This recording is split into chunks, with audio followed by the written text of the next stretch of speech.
asalaamaaleykum wa rahmatullah. ginnaaw ban bi koy déglu Ababacar Mboup déglu ko akum xel dun man du dul fekk su ko ci lii nga xam ne moom la wax.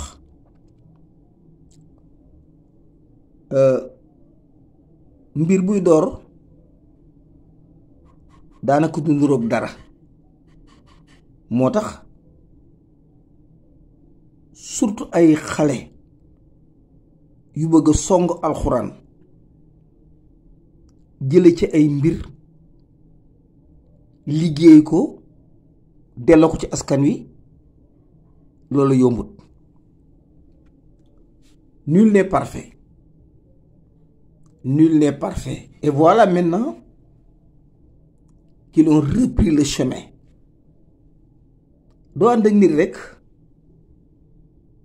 mu bàyyi aw yoon nga ne ko banaalal kenn du def loolu waaye nag la colère dafa bari lu muy apporter lu muy wone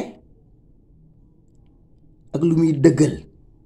Dans la colère on sent nettement la révolution. Dans la colère tu te sens un homme. Dans la colère tu démontres des signes de changement. Dans la colère c'est la rupture. ba tax na lépp lu dikk ñaare ñu maslaa ko bu ndee ba ci cëppaandaw la togg gu ni sotti ci sën bële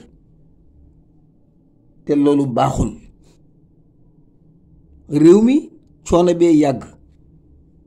dama ne coono bi dafay yàgg te njëndum njàmm ba nëgëni ab Sénégalais noppaluwul. day daw di daw bay dee. day xëy ci tey jàmbur lu mu fanaanee bay yendoo ko ruuc bu ci suba saa tubaab bi jëlub saaku toon ni yóbbu. Sénégalais wérut moo tax ñu war di dal tey dégloonte tey muñalete. ab sàmm nag foog mu yuux. dama ne ak sàmm foog mu yuuxu yi dafa sori ak ku weddi. yuuxu yi stratégie ak jom lay dolli ndax kat ku yar doom foog nga dóor kuy sàmmit foog nga jubbanti. dama nit matut doomu aadama matut. lu toll na Cheikh Omar Diagne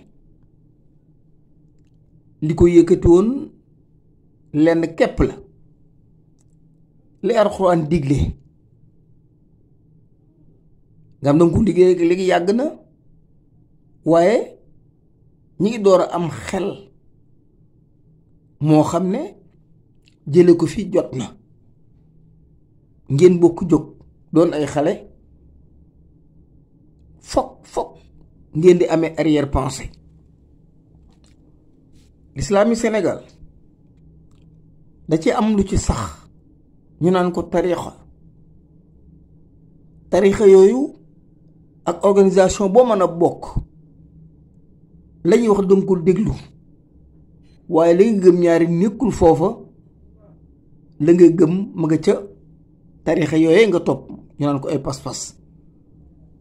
moo tax ñaare taxal fi organisation du yomb. ab sëriñ foog nga déglu ko jooju nag mooy indi erreur yi nga xam ne moom ci ànd bi. ma di leen xamal benn mbir bu fekkenteem organisation ngeen askan wi gëm leen sur le terrain ngeen démontrer ay preuves kon yéen soxlaatu leen di dajale mbooloo mi ak dem ci xalifa général di leen laaj non soxlaatu leen dem ci xalifa généraux di laaj dara parce que vous avez réussi, vous avez passé le test ndax askan wi wóolu nañ leen. mbir Cheikh Omar Diagne dama ne 2/3 du bureau bu dajalee waxtaan doy na sëkk.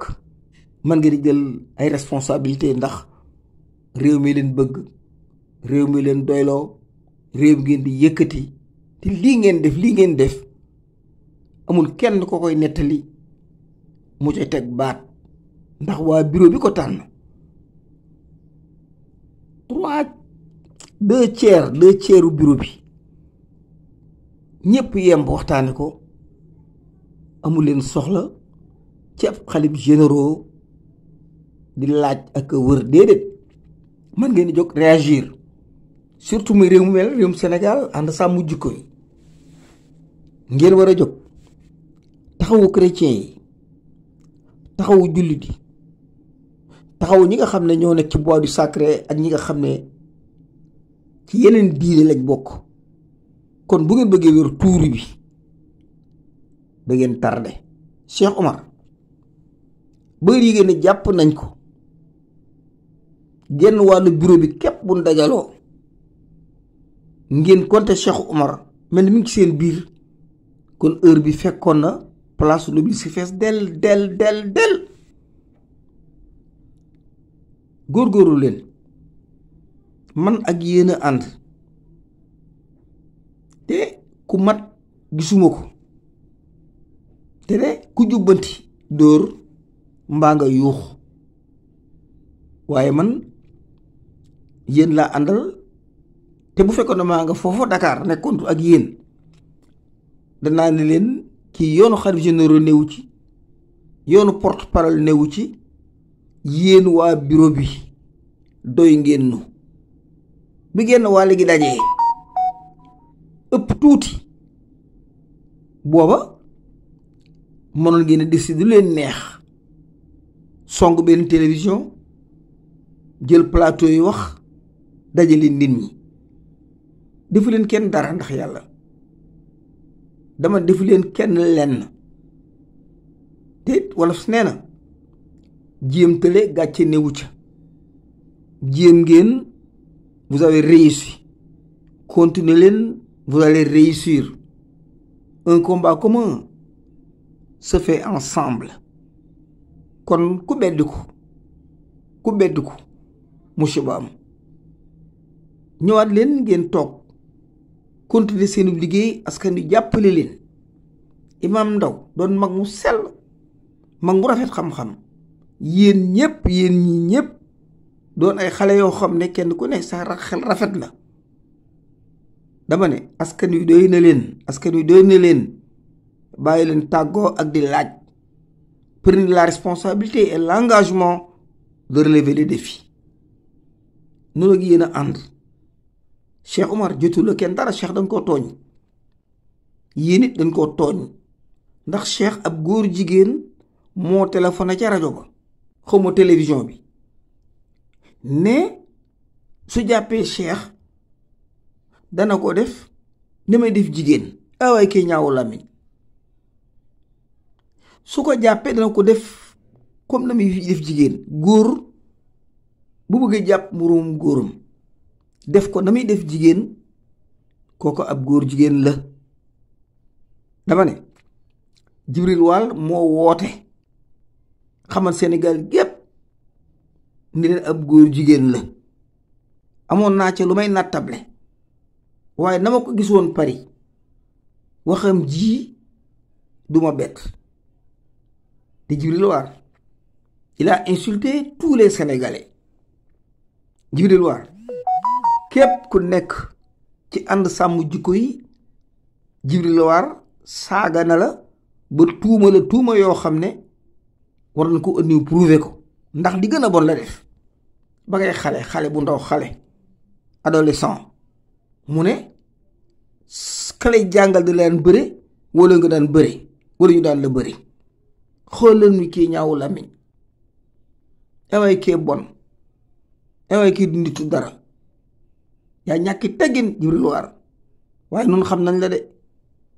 duñ ci turu kenn waaye ñun xam nañ say jëkkër Djibril War xam nañ say jëkkër noonu amoo bopp amoo fulla. Cheikh Oumar Diagne du sa morom, Cheikh Oumar du sa nawle, Cheikh Oumar moo la gën di jullit, Cheikh Oumar ay responsabilité la yor. yow ba nga ne sax jullit nga, weeru koor ñu jéggalante di saafonte di nuyoonte, yow koo xam ne moo jiite ca koñ ba mu nekk, koo xam ne xutba yi ca koñ ba dañ koy déglu si ci koor gi, koo xam ne ñu ngi koy xaar ci télévision bi ci koor gi mu dikk addis. yow Djibril War nga sànk ko Sénégalais yi ngir lan? lu neex Macky Sall ak lu neex LGBT. Djibril War ku mën a tooñ nga. la nga assemblée nationale ñépp ko dégg mu naqari leen, waaye yow doo nitu dara. la nga def South Africa moo gënoon a garaaw. député bi jàmm nga tëgg ko mbéj, booba la war a jàpp def ci kaso bi. Macky Sall jëru ko. Macky du dara. Macky di utiliser l'islam pour ses manipulations. LGBT la Macky gën a gëm. tarixa bu nekk Sénégal LGBT la Macky gën a gëm. kooku leer na lii yéen ñépp.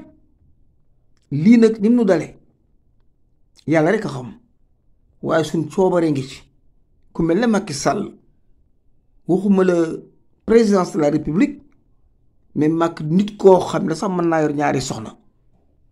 kon erreur bi erreur nationale la. erreur bi sax li ci ëpp am naïveté la, ndax Macky n'a jamais gagné des élections, mais daf ko siif mu leer ñépp. LGBT dafa bari doole, te coow li nga xam ne am na daanu ci bopp Cheikh Oumar Diagne won na waa Sénégal ne leen tarixa bu mën a indi ci dëkk bi LGBT moo la ëpp doole. dama ne tarixa bu ne ci Sénégal gii boo xëccoo LGBT da nga daanu. Djibril War yaa bon, doo nitu dara. man defa naa tuum nga ndek ba tey yaa ngi dëngalu, yaa ñàkk bon. ñaari Mali jëroo ko. waaye yéen waa Sénégal bu ànd sàmm jikko yi jógee, bu benn Sénégal ni ci kër yi na ñépp génn, ndax jot ci réew mi doy na. dama ne lii xeex bi lislaam ko moom, xeex bi jihaad la. ay naafeq ñu dugg si ci réew mi jëmbat fi garab goo xam ne ñu naan ko laïcité, qui est la locomotive de Satan. lépp lu bon ak lu bon ni ci réew mi ngeen gis ko mi ngi judd ci laïcité bi. kon waxuma la góor jigéen non à l'homosexualité, mais la rupture, une rupture forcée de cette laïcité bi nga xam ne moo toroxal askan wi, toroxal su réew mi, yàq suñ boppi doom. xale yi jànguñu, tumuraanke nañ, xamuñu dara.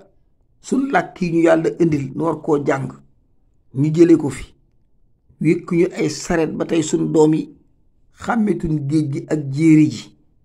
ku jóg daw, kenn xamul foo jëm.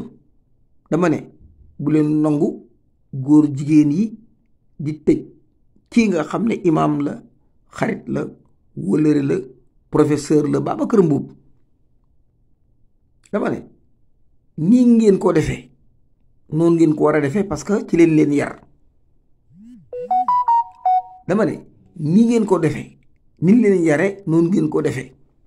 def naa bu liy jàllee vous allez prendre des décisions yoo xam ne décisions responsables lay doon, mais du ngeen yàpp ci kanamu kenn.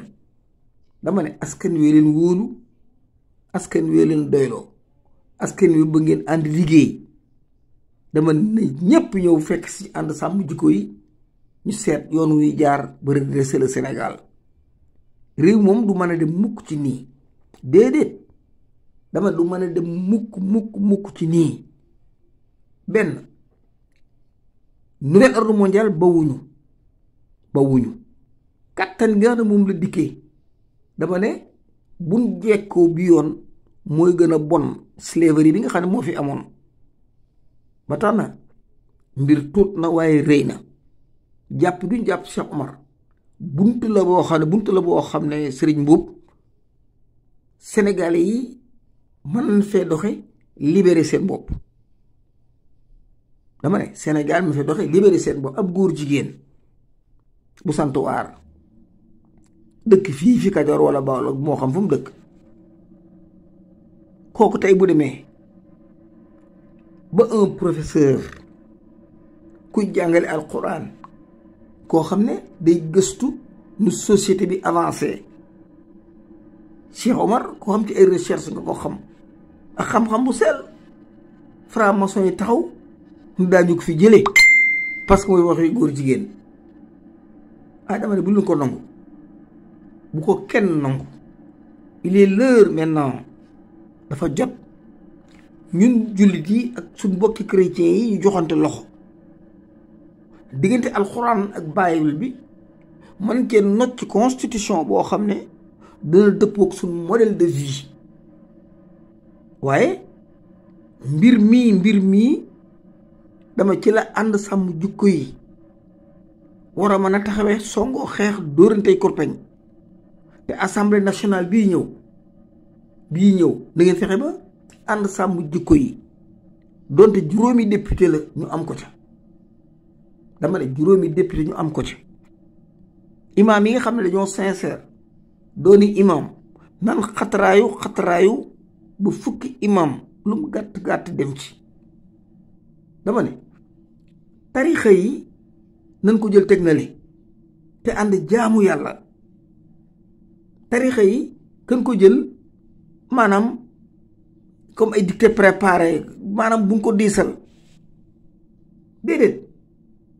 li nga xam ne moo nu ñor dëgg Cheikh Omar dëkk di ko wax, cette franc-maçonnerie bi nga xam ne mère de notre république, ay góor jigéen assemblée nationale,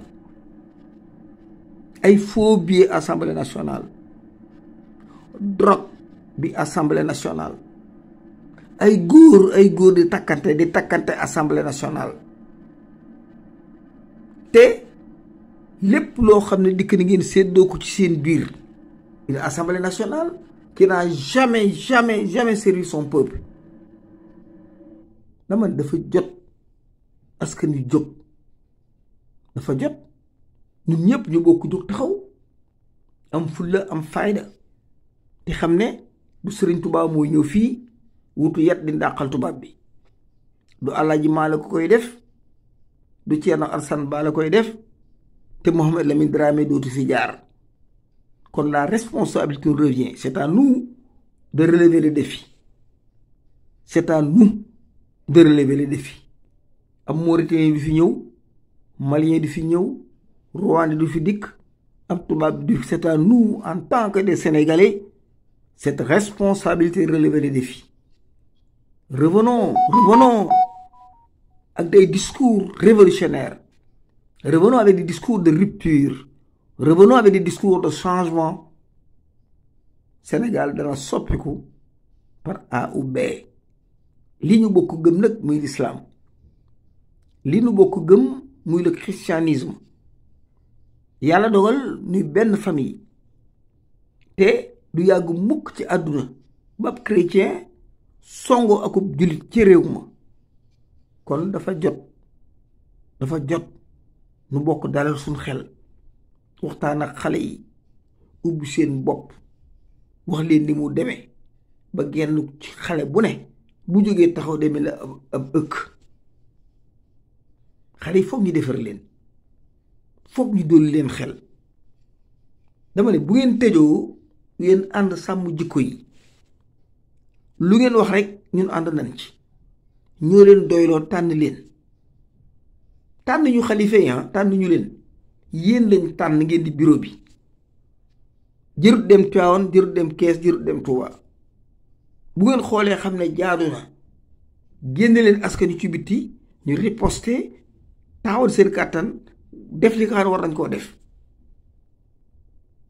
du ngeen ay parti politique, du ngeen ay tarixa, du ngeen dugg benn groupe boo xam ne da ngeen di jóg défensif contre les maçons, contre la laïcité, contre li nga xam ne moo ni ci réew mi bëgg koo yàq. Dama ne la laïcité c'est la locomotive de Satan.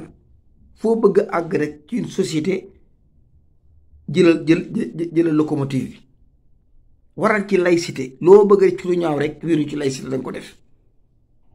dama ne caga ji taxaw seeni impôt ma nga trésor public, l'ONAS seeni impôt nga trésor public, dañ ko jël di ko dagg di ko séddale kilifa yi diine ak suñu imaam yi ba kenn mënut a ñaar mu nangu. franc-maçon yi xam nañ ko, ñoo ko tey.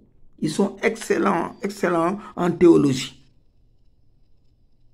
dama ne l'ONAS xaalis bu baree bari li ni jël di ko jox suñu imaam yi, caga ji di fay trésor ay impôt ñu di ko jël di ko jox kilifa yi diine yi. waxtaan wi am na solo, ce discours bi li nga wax Babacar am na solo, déglu nañ ko, mais nul n'est parfait te suñ devoir moo ñu dellu si ñun ñëpp àndaat. tiraillement bi da ci am solo sax ndax moo tax kenn ku nekk wëlbatiku jëlaat yoon wi. bu ñëpp doon patt yaa nga jëm ci limaxa ten war a wuti rëbës comme nii rek la weddente néew fii di nga dente nekku fi. tarixa bee laa bokk tarixa ba la bokk déedéet. nous voulons libérer les Sénégalais et le Sénégal. nous voulons libérer l'islam et le christianisme. lii moo waral wax ci loolu rek la. bu ngeen jógatee jër dem ci xalif général jëru ko. sànq dama ne la scandale mën naa am ci dëkk bi ñu jàpp ay nit yóbbu leen commissariat de police adjudant bi képp xam lu mu demee. commissaire bi mën na ko bañ a yëg parce que équipe professionnelle moom la am bàyyi leen ci bureau bi dem këram. defe naa am na lu ñàkk xorom yoo xam ne jërul allo préfet allo commissaire non jëru ko adjudant bi fi nekk ak officier de police yi ci poste bi waroon mën lijjantul rëy te commissaire bi du ko yëg. waaye lu jóg ñu nekk dem ci xalif général te xalif ba koy dem 92 ans mat na. kooku nit la ko xam ne foo àggee ci moom waxi jàmm la lay wax. te ñaar ku bëgg jàmm ci jamono jii daañu dagg sab caq ay yoon ni nga dikkee baax na àndaat leen te ngeen am fulla jóg taxaw. dañ koy libérer par force te ngeen porter plainte dof bi santuwaar góor jigéen bi porter leen ko plainte. c'est le Sénégal qui est votre témoin. il a insulté tous les Sénégalais ci télévision bi amul ku ko déggul ñëpp a ko dégg. revenez et portez plainte contre lui. jar na sax bu jare duma xale yi duma ko li war ci moom ñu def ko. c'est un voyou dof bi santuwaar. kon maa ngi jégalu baax a baax yàlla rek a man yàlla attan yàlla moom lépp ci ndigalam dong la ñuy wéy di sàkku ñaan di ko sàkku sukk di jooy mu dimbali ñu ba delloo ñu ay doomu aadama yu normal. lislaam ji mu delloo nu ko ban mën a dellu ànd jaamuwaat yàlla. te Macky Sall mi yàlla ko fi buur yàlla jële te deret du tuuru. Macky yàlla na dem te deret du tuuru. kon asalaamualeykum wa rahmatullah. man la Ousmane Dramé bu la réveil des consciences. Peace and love.